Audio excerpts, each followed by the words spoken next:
যোগাযোগ মাধ্যম ফেসবুকে এরই মাঝে অভিনেতা সৌম্য চৌধুরীর একটি ছবি ভাইরাল হতে আমরা এরই মাঝে দেখেছি।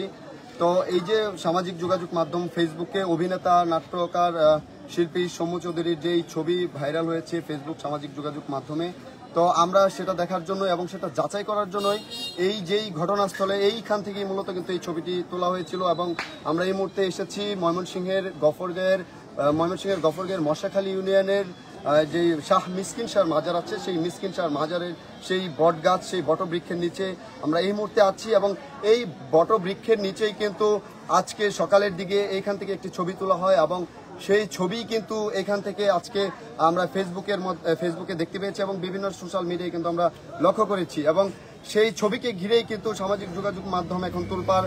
অভিনেতা নাট্যকার সৌম্য চৌধুরীর যেই ছবি এবং সেই ছবিটি কিন্তু মূলত এখানেই এবং এই বট গাছের নিচেই কিন্তু তোলা হয়েছিল। এবং আসলে ঘটনাটা কি, এই ঘটনার আদ্যপান্ত আপনাদের সামনে তুলে ধরার জন্য সরাসরি আমরা ময়মনসিংহের গফরগাঁয়ের পাগলা থানার যে মশাখালী ইউনিয়ন রয়েছে, সেই মশাখালী ইউনিয়নের এই যে মুখী মিসকিন শাহর যে মাজার, সেই মাজারে আমরা রয়েছি।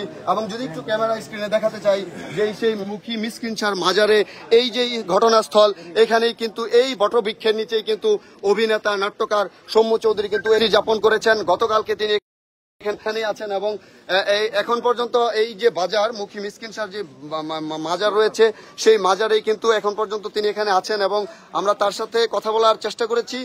তবে আমরা কথা বলে যতটুকু বুঝতে পেরেছি কিন্তু উনি স্বাভাবিক, আমরা মিডিয়া কর্মী কেউ গেলে উনি আমাদের সাথে স্বাভাবিক কথা বলতে চাচ্ছেন না, কিন্তু পুলিশের সাথে কিন্তু উনি খুব ভালোভাবেই কথা বলছেন। এখানে অনেকেই আছেন, আমরা যদি একটু একে একে, যে এখানে গতকালকে একজন প্রত্যক্ষদর্শী ছিল, উনি আমরা আপনার সাথে দেখেছি।